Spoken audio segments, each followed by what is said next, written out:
How to see download history on Google Play Store. Hi everyone, it's Sophia to assist you today. Without any delay, let's jump right in. First, open Play Store. You'll find this kind of screen pop up. Simply click on your profile located at top right corner of your screen.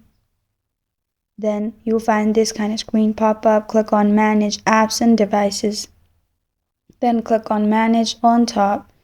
In here, you will find all your download history from Google Play Store. You can simply click on Updates Available, Games Archived, and you'll find all the apps you have downloaded in here. You can also uncheck and just search for the specific ones. This is how to see download history on Google Play Store. Thank you for joining me today. If this video helps you out, please leave a like and subscribe for more. Got a question or want to suggest a topic? Comment below. I'm Sophia signing off. Until next time.